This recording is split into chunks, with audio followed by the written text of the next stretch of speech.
What unfolded in Davos over the course of 48 hours was not, despite the prevailing headlines, a tale of deal-making or diplomatic triumph, but a revealing case study in how power now operates in a world where intimidation no longer guarantees compliance. A contrast made stark by two speeches delivered on the same stage at the World Economic Forum, less than a day apart, each exposing a fundamentally different understanding of influence, legitimacy, and the limits of coercion.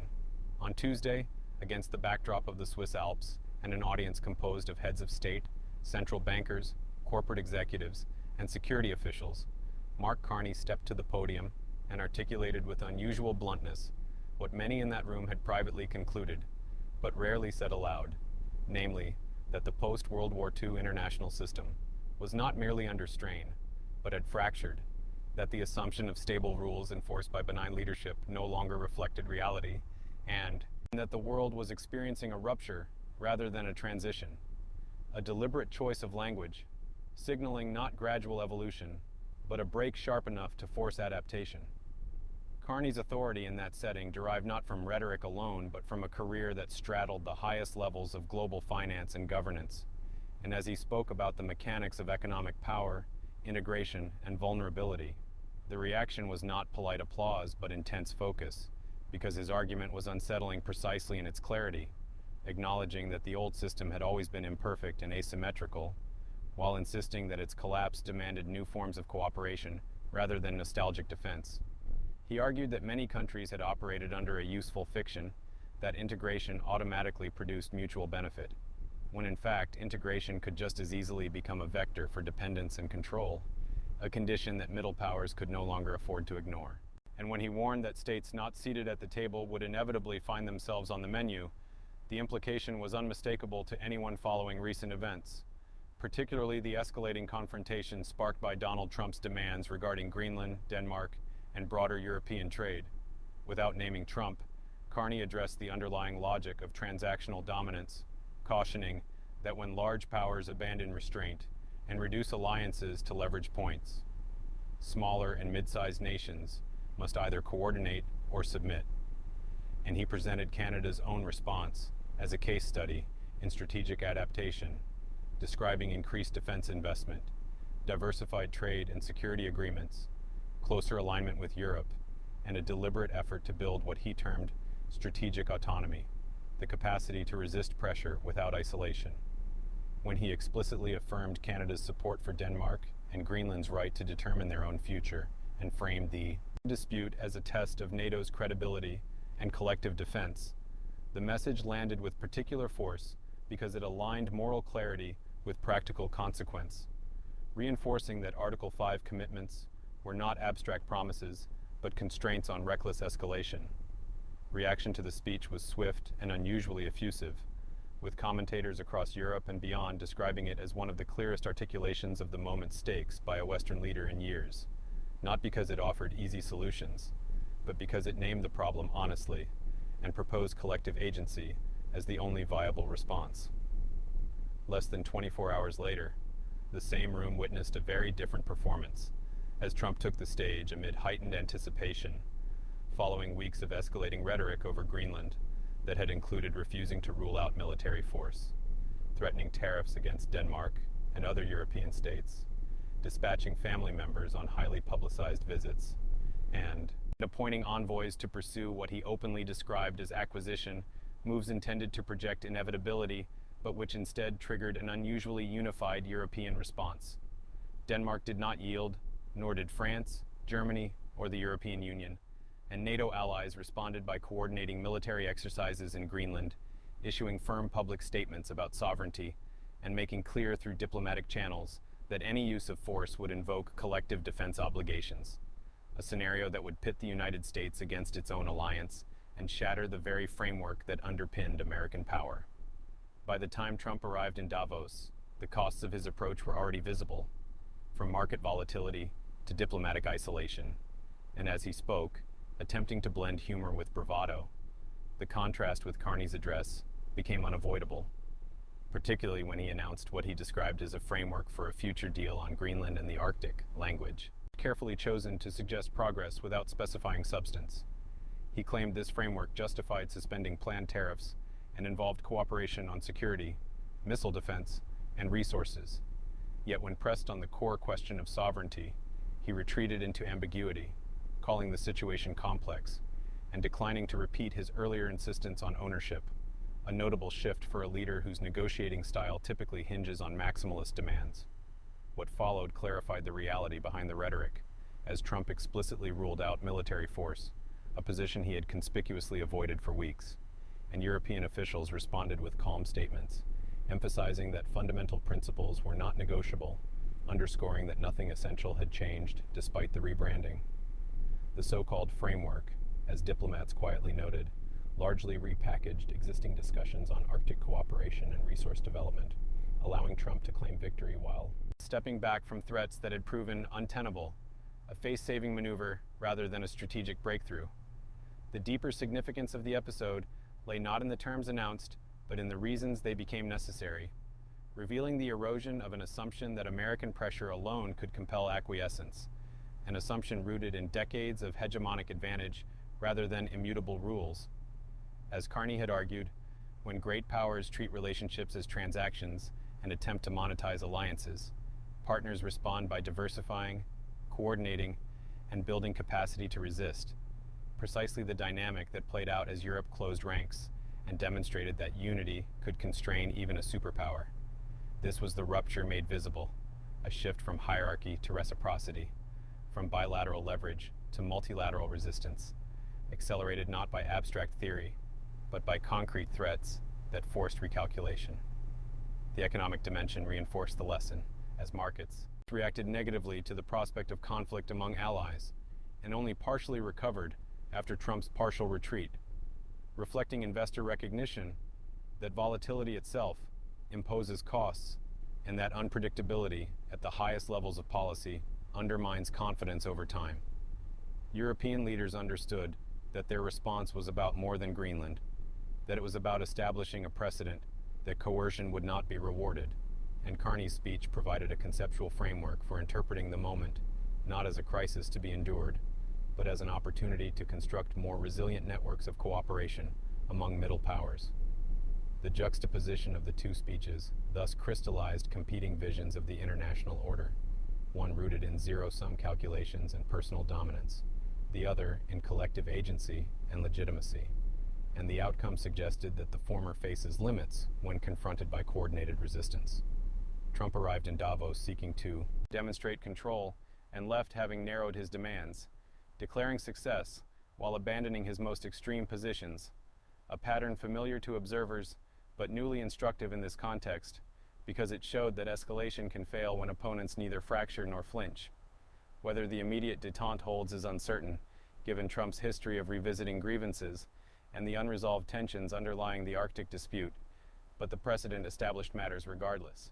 because allies have now seen that standing together can alter outcomes, recalibrating expectations not only in Europe but globally. When history assesses this moment, it is unlikely to dwell on the language of frameworks or the choreography of announcements, but rather on the clarity of the contrast displayed in Davos, where one leader articulated the end of an old system and the necessity of collective adaptation, while another revealed the constraints of intimidation in a world no longer willing to accept it, making clear that power, when stripped of legitimacy and shared purpose, encounters resistance that even the strongest cannot easily overcome. In the days that followed Davos,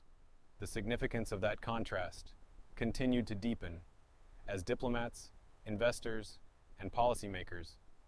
began adjusting their expectations in ways that suggested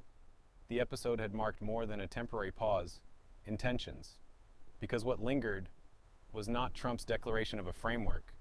but the realization that the mechanisms he relied on to compel agreement had failed when confronted by coordinated resistance, a realization that quietly reshaped conversations across capitals as officials compared notes on how quickly unity had altered the balance of leverage.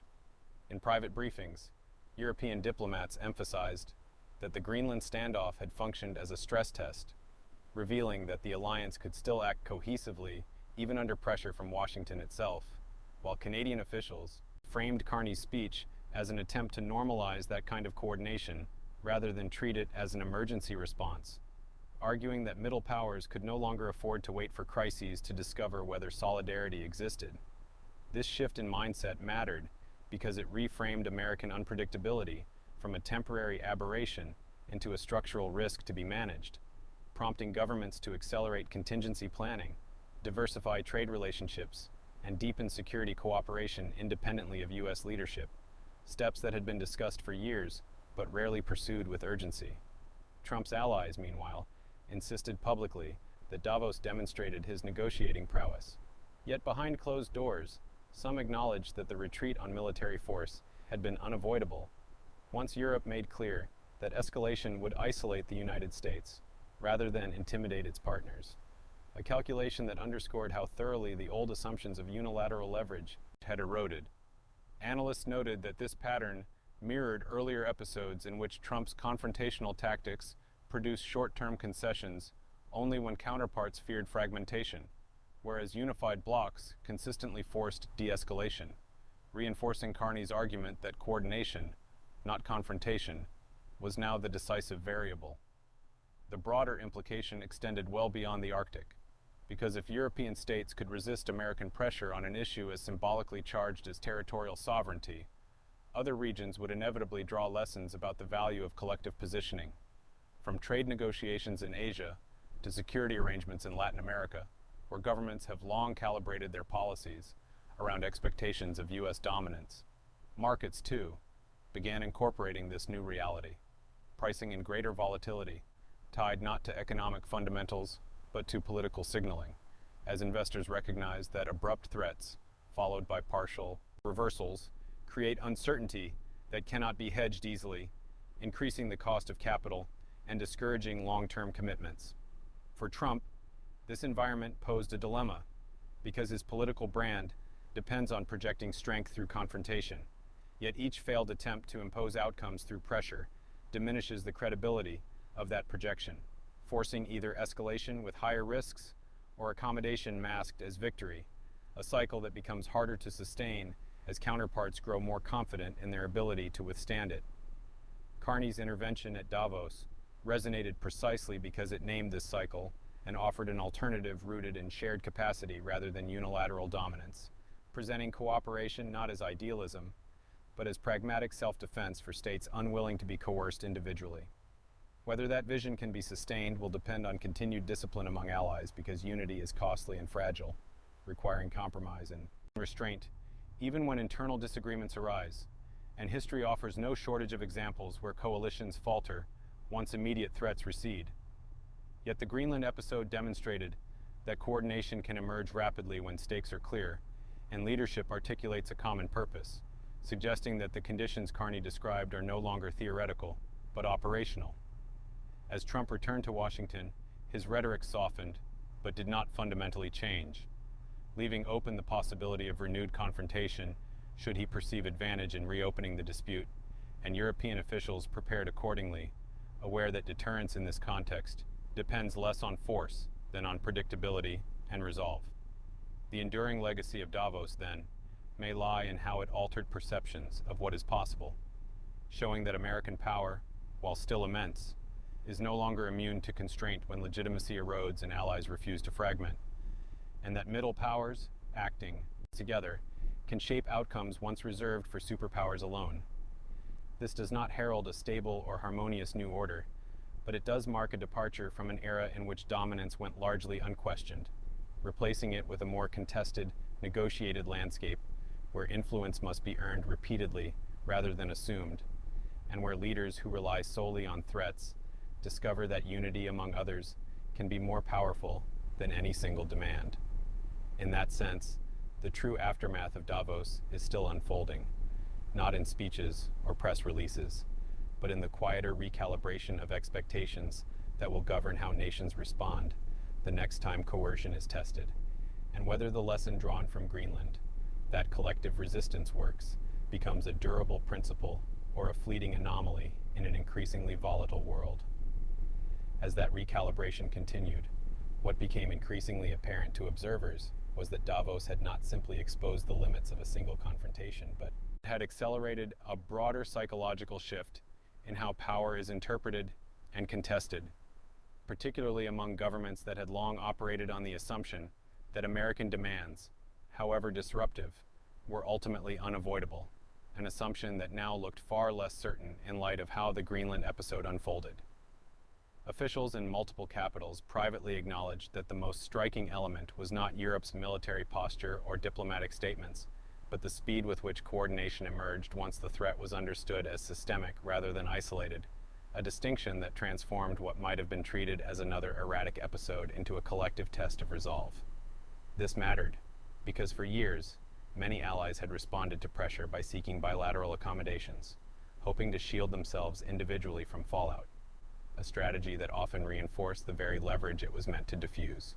whereas the Davos moment illustrated that resistance becomes viable only when framed as a shared interest rather than a solitary risk. The result was a growing willingness to think in terms of blocks rather than bargains, a mindset shift visible in discussions about joint procurement, shared industrial capacity, coordinated trade responses, and diplomatic signaling designed to minimize opportunities for divide-and-rule tactics. Even in Washington, some policy professionals quietly conceded that the Greenland confrontation had produced an outcome worse than inaction, because it unified partners who might otherwise have disagreed among themselves, confirming a long-standing critique that coercive diplomacy against allies often generates exactly the solidarity it seeks to prevent. For Donald Trump, this dynamic posed a structural challenge to his negotiating style, which depends on asymmetry and unpredictability to extract concessions, because once counterparts internalize that standing together reduces individual exposure, the incentive to accommodate diminishes sharply. This does not eliminate Trump's capacity to disrupt, but it alters the payoff matrix, making disruption more costly and less rewarding over time, particularly as economic actors factor political volatility into decisions that shape growth and investment. The Greenland episode also carried symbolic weight, because territorial integrity remains one of the clearest red lines in international politics, and the fact that even implicit threats against it were met with unified resistance signaled that certain norms, though weakened, still command collective defense when tested openly. Analysts noted that this stands in contrast to more ambiguous domains like trade or regulation, where fragmentation is easier to exploit, suggesting that future confrontations may hinge on whether issues can be framed as core principles rather than negotiable interests. Carney's speech at Davos gained retrospective significance in this context, because it provided language and logic that legitimized coordination without romanticizing the past, acknowledging that the old order was neither fair nor stable, while insisting that its collapse did not require resignation to chaos. Instead, it argued for deliberate construction of overlapping partnerships capable of constraining excesses from any direction, including those originating in Washington, an argument that resonated precisely because it was grounded in realism rather than idealism. Whether this approach endures will depend on political will within individual countries, where domestic pressures can undermine external solidarity, and on the capacity of leaders to explain why restraint and cooperation serve national interests, even when they appear to limit unilateral freedom of action. The risk, as several diplomats warned privately, is that the immediate lesson of Greenland fades as attention shifts, allowing old habits of accommodation to resurface, yet the precedent itself cannot be erased, because it has already altered expectations about what is possible when allies refuse to be isolated. In that sense, the most lasting impact of Davos may be intangible, residing not in policy documents or agreements, but in the collective memory of how quickly the balance shifted once unity was established, a memory that will inform future responses whenever coercion reappears.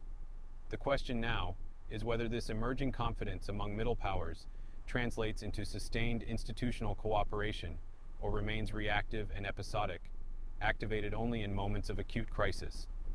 If it becomes the former, then Davos will be remembered as an inflection point, where the logic of intimidation lost its monopoly and collective agency gained credibility. But if it becomes the latter, the opportunity may be squandered, leaving the system vulnerable to renewed pressure once divisions reemerge. Either way, the episode has already demonstrated that power in the current era is less about the capacity to threaten than the capacity to coordinate, a lesson drawn not from abstract theory, but from a confrontation that forced governments to choose between fragmentation and solidarity, and in choosing the latter, revealed that even entrenched assumptions about dominance can be challenged when enough actors decide, simultaneously, that compliance is no longer the safest option.